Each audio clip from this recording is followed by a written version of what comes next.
Right then, this is a quick walk around video, and this is for a lovely Honda CR-V. This is a 2-litre black edition car, petrol manual, and it's the facelift model, as you can see, which looks absolutely stunning. This car's covered just 50,000 miles, comes with a full Honda service history, right up the service we've literally just done, and it is in absolutely fantastic condition.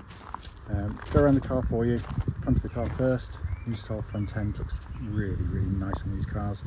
Lights and lenses clear and intact, there's no cracks or condensation there. Bonnet very clean and tidy, can't see any obvious imperfections there. Near side of the car, lovely and smooth in the panel work, no obvious indentations I can see. Near side front alloy, really good, they've got this lovely sort of matte black finish on them. Panel work, really nice. Near side rear alloy, again in lovely condition. Come on the back, rear 3/4 angles on these with the kits look absolutely fantastic. High level spoiler, side steps, it's all rather subtle, but it adds up to a really lovely looking car. Come around the back, again very nice, just the odd little tiny sort of stone sort of mark being sort of touched in over the years, but I'm talking minuscule stuff. Sorry, the wind's just picked up. Off side of the car, driver's side, again absolutely crisp in the panel work there. Side rear alloy, very nice indeed. It's just been literally wiped off, it's not even been polished, it's got a very nice natural gleam to the colour, to the car rather. Offside front alloy, again in lovely condition. This really is in fabulous condition. Let's come to the back of the car now. Huge boot, nicely finished to expect of Honda, in very nice condition. Just coming to the back now, enormous amounts of leg room. Front seats are actually set for me and I'm 6 foot tall, so that's about as bad as it gets, and there's still room to spare. Full black leather interior, and it's been kept in very nice condition. Just coming in the front of the passenger side, all very clean and tidy. Passenger seat there, again, just been given absolutely minimal use, embossed with black edition, which is a nice feature. Finally come to the driver's door card, again very clean and tidy. Footwell areas nice and clean, full set of mats in the car in lovely condition. And the driver's seat again in super condition. Inside the car now, engine's running as is always the case, so the dash is illuminated. And the dash is in superb condition again. Sat nav, as you can see, working exactly as it should. Likewise rear parking camera, and that complements the front and rear parking sensors on the car. Coming down the centre, just been kept in very nice condition. When you're coming on the dash binnacle, hopefully you can see 50,342 miles. There are no warning lights, that's just the tyre pressure light doing its checks. There are no warning lights on the car at all whilst the engine's running. Finally, just to show you, owner's manual, pack and lock and wheel nut key, all here and present with the car. Right then, this is a quick road test video, and this is for a Honda CR-V. It's a 2-litre black edition. This car's registered DK66UPE, and mileage at the start of the road test is 50,342 miles.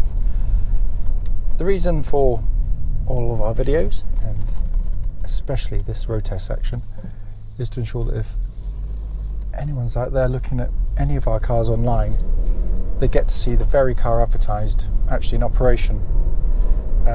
The reason we've always felt it very important is because, like lots of people, we've been to see cars which have looked absolutely fine in photographs or description, but then knowing to get there and find out it's got an obvious fault that shows up when you drive, which can be very frustrating indeed.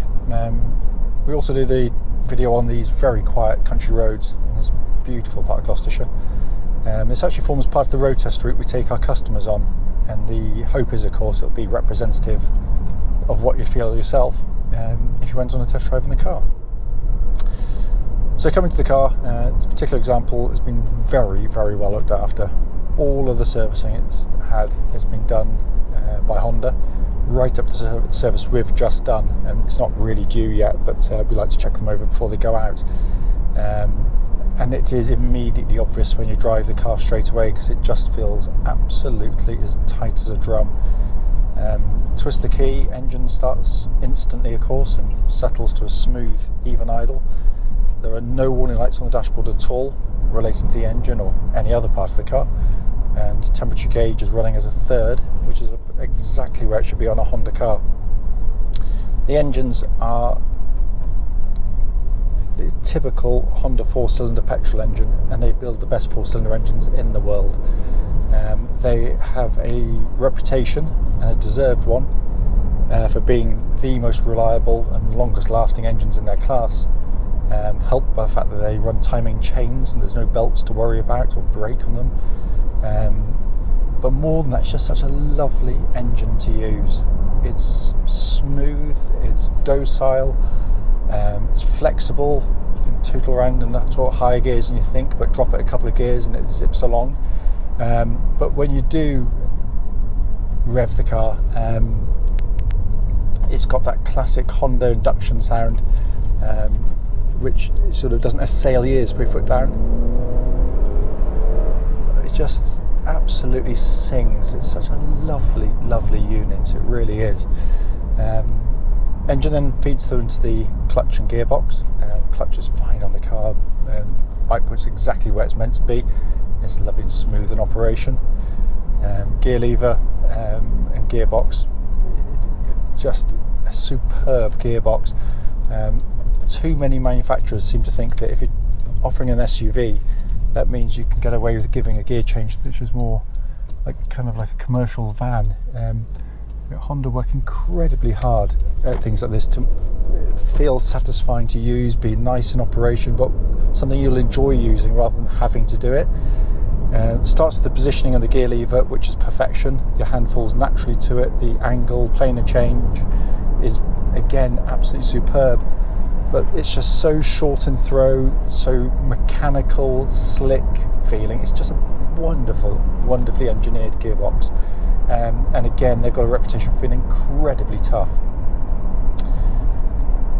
So coming on to the steering and chassis of the car.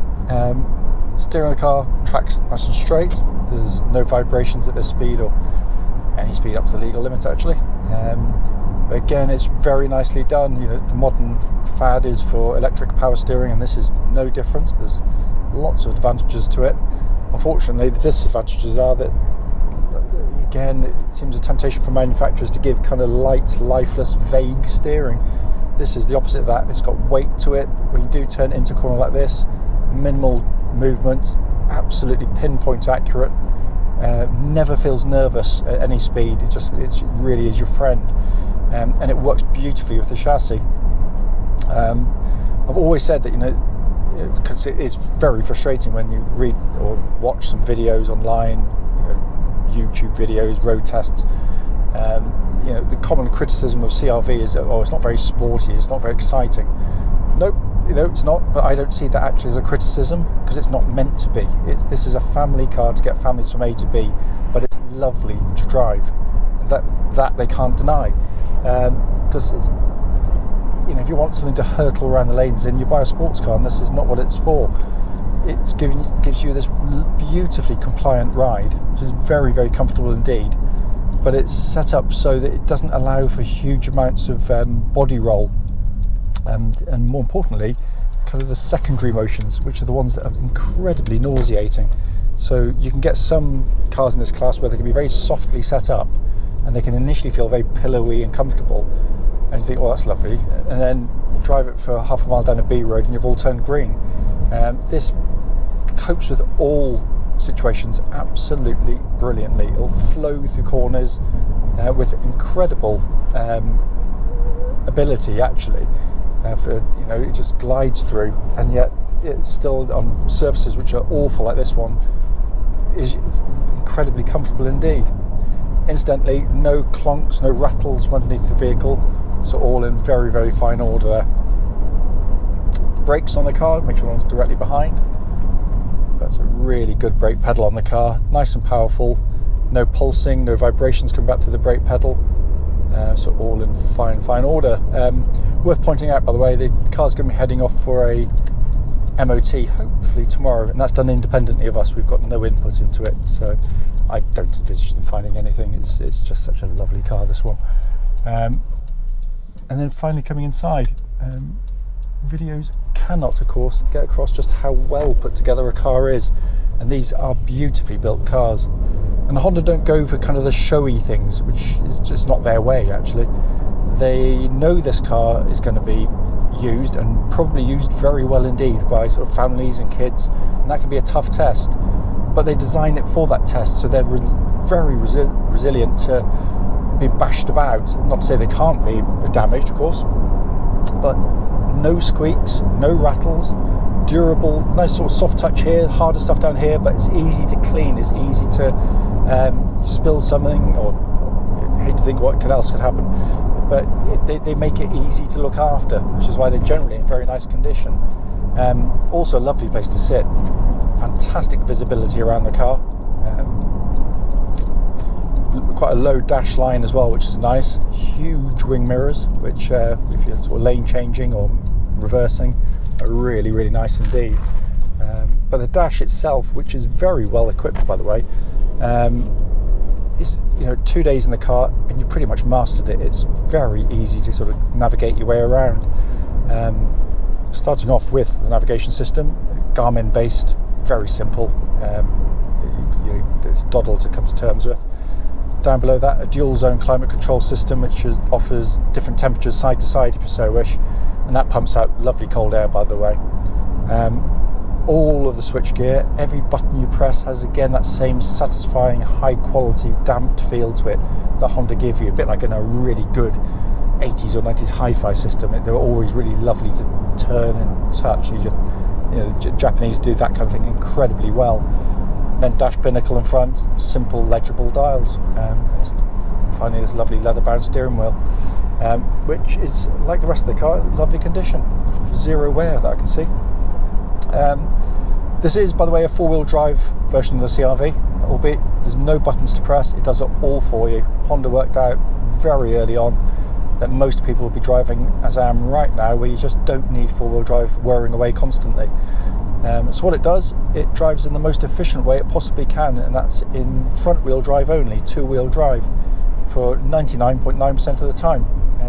However, should you pull away on snow, mud, ice, whatever happens to be, quicker than you can possibly react, because it's done via the traction control system, it senses the wheels starting to slip, so it seamlessly brings in the rear wheels to give you four-wheel drive for as long as it's needed, and then disengages it as and when it needs to.